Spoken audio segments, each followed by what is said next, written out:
Pozdrav svima.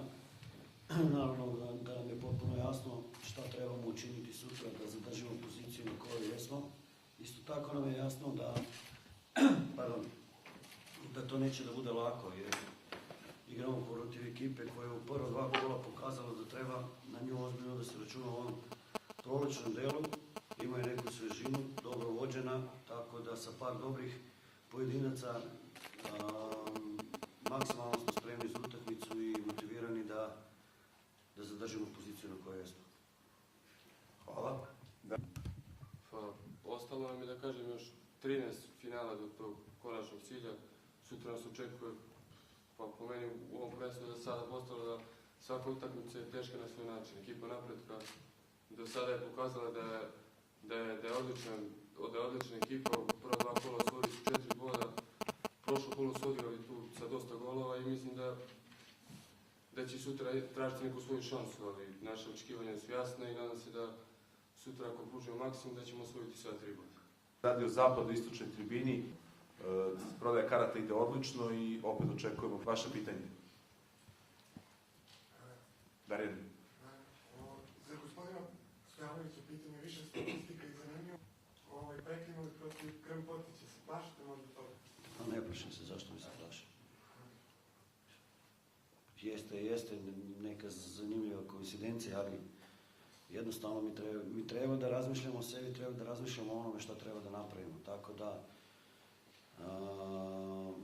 nema veze koja je na drugoj strani, da će da budu svi ti motivirani, to je potpuno jasno, jer svaku utakmicu se srećemo sa tim istim, pod navodnicima, problemom, ali kao što sam rekao, tačno nam je jasno šta trebamo učiniti.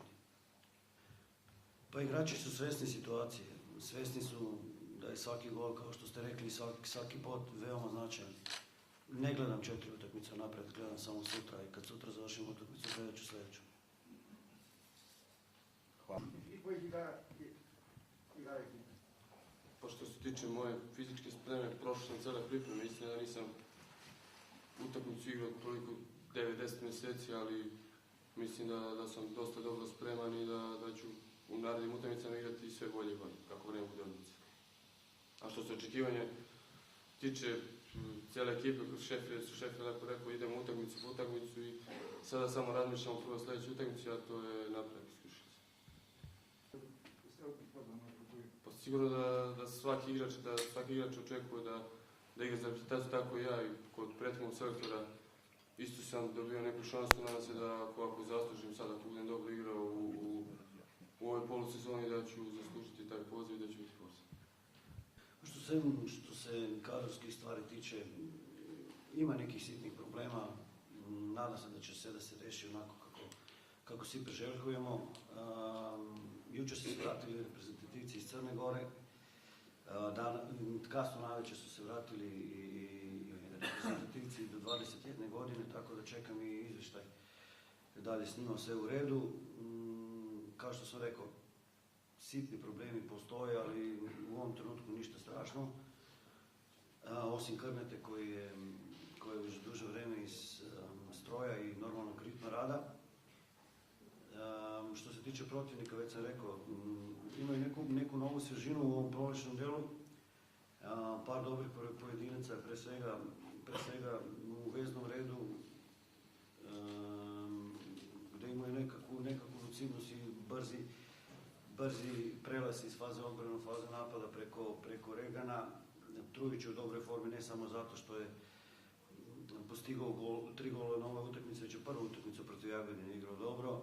Na bočnim pozicijama su veoma agilni i sa dosta ponavljanja, dosta uključivanja preko Cvetkovića i Školskog. Znači imaju